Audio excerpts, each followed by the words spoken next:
Ang Quezon City Police District at Manila Police District, puspusan na rin ang pagkahanda para sa September 21 rally.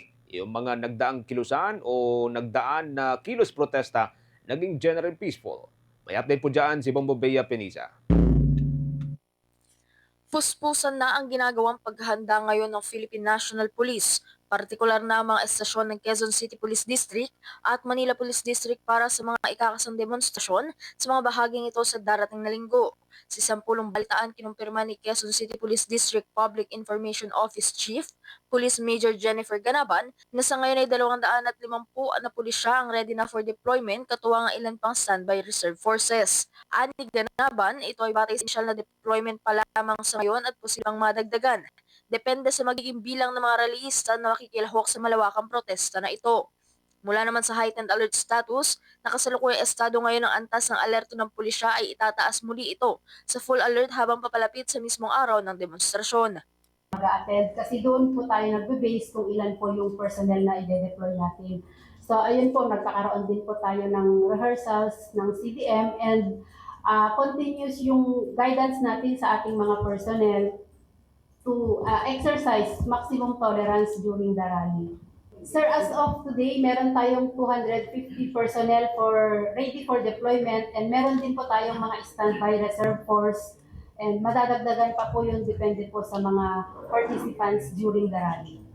And during pagpalapit na po yung 21, tataas po ulit from heightened to full alert. Samantala, nagpahayag din ng kanilang kahandaan ang Manila Police District para sa darating na linggo. Ayon kay Manila Police District Public Information Office Chief at Spokesperson Police Major Philippines, patuloy ang kanilang pagbabantay sa ilang mga lugar ng pagtitipon sa buong Kamaynilaan. Ayon kay Ines, halos 1,000 pulis ang itatalaga nila sa mga Freedom Park at ilan pang mga lugar para sa magiging malawakang protestang ito. Kung sakali naman na kukulangin ang bilang na ito, maaari rin itong madagdagan mula naman sa hanay ng National Capital Region Police Office kung sakali naman na kailanganin pa ng karagdagang security forces sa araw na ito. Deployment plan po namin, may mga lugar po kami binabantayan sa lungsod ng Maynila. Ito naman po, sabi nga po namin, palagi po namin nabibitawan ito. Almusal na po namin yung rally sa lungsod ng Maynila.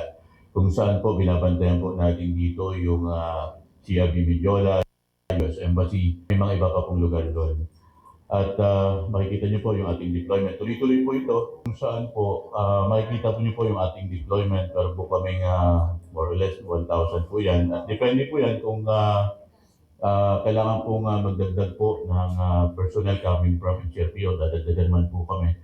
Initially po, ito po yung aming mga deployed personnel para po doon.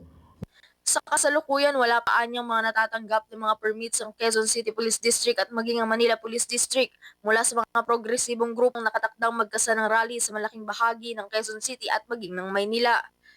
Habang sa inisyal na datos naman na natanggap ng Bombo Radio Philippines, higit sa 200 grupo at ilang individual ang magsasama-sama para sa malawakang pagtitipon na ito. Yan muna ang mga updates mula dito sa Campo Crame. Ito si Bombo Bea Peniza and this is Bombo Radio Philippines, the #1 and most trusted source of news and information. Basta Radio, Bombo! For the most trusted source of news and information, visit our website at www.bomboradio.com. Follow us on Bombo Radio mobile app, Facebook, YouTube, TikTok, and X, formerly Twitter. Like, share, and stay connected. Anytime, anywhere.